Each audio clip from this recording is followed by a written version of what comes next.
Serilingampally MLA Arikepudi Gandhi ఇంటికి ర్యాలీగా వెళ్లి సమావేశం నిర్వహిస్తామని బీఆర్ఎస్ ఇచ్చిన పిలుపులో భాగంగా ముఖ్య నేతలను పోలీసులు ముందస్తు అరెస్టు చేశారు. ఇక మాజీ మంత్రి మేడ్చల్ ఎమ్మెల్యే మల్లారెడ్డిని పోలీసులు హౌస్ అరెస్టు చేశారు. ఆయన బయటకు రాకుండా అడ్డుకున్నారు. ఇక బోయినపల్లిలోని మల్లారెడ్డి గారి ఇంటి ముందు పోలీసులు మోహరించారు.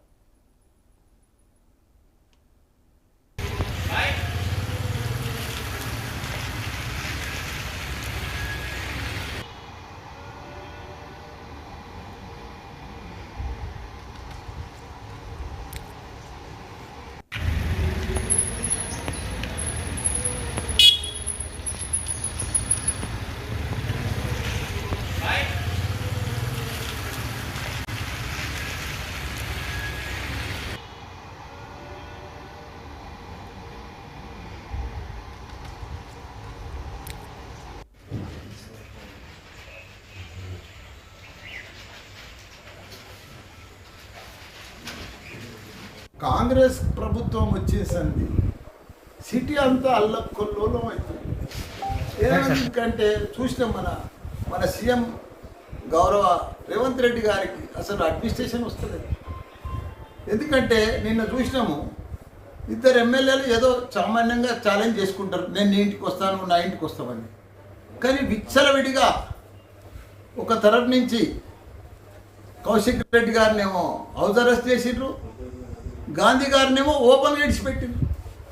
15 కార్లల్లో ఒక పైల్వాన్లు దాదాలు విచ్చలవిడిగా నడి రోడ్డు మీద సిటీలో వాళ్ళ కౌశిక్ రెడ్డి ఇంటికి వస్తుంటే పోలీస్ ఏం చేస్తున్నది, ఎవరేం చేస్తున్నారు, ల్యాండ్ ఆర్డర్ ఏమవుతుంది, ప్రజలు ఎంత ఇబ్బంది పడ్డారు. నిన్న ప్రజలంతా ఆ కాలనీ వాసులు కానీ ఆ రోడ్ల మీద కానీ ఎంత వందల మందిని వేసుకొని వచ్చి గాంధీ గారు అక్కడ ఒక ఎమ్మెల్యే మీదకి వస్తుంటే పోలీస్ ఆపాలి కదా, ముందే అరెస్ట్ చేయాలి కదా. వస్తుందని తెలుసు కదా, టీవీలలో వస్తూనే ఉంది. ఇంకా 4 కిలోమీటర్లు అయితే వస్తుంది కౌశిక్ రెడ్డి ఇల్లు, ఇంకా 3 కిలోమీటర్ల దూరంలో ఉన్న గాంధీ అని పేపర్ టీవీలలో చెప్తూనే ఉన్నారు. అంటే అప్పుడే అరెస్ట్ చేయొచ్చు కదా. అంటే ఆయన ఇంటి మీదకి పోవాలి, గుడ్లతో కొట్టాలి, రాళ్లతో కొట్టాలి, అద్దాలని వలగొట్టాలి, ఇదంతా దౌర్జన్యం జరగాలి. అప్పుడు పోలీసు వచ్చి అరెస్ట్ చేస్తుంది. ఒక ఎమ్మెల్యే మీద, ఒక ప్రజాప్రతినిధి మీద ఇంత దౌర్జన్యం సిటీలో కూడా జరుగుతుంటే ఎట్లా ప్రజాస్వామ్యం, ఎట్లా ఇందిరమ్మ రాజ్యం, ఎట్లా వీళ్ళు పరిపాలిస్తున్నారు, ఏం చేస్తున్నారు, అంతా కావాలని చేస్తే ఎంత బాధ అనిపిస్తుంది. నిన్న ప్రజలంతా కూడా టీవీల మీద ఉండి ఏమవుతుందో అని అల్ల కొల్లోలంగా చూస్తున్నారు. కాంగ్రెస్ ప్రభుత్వం వచ్చేసింది,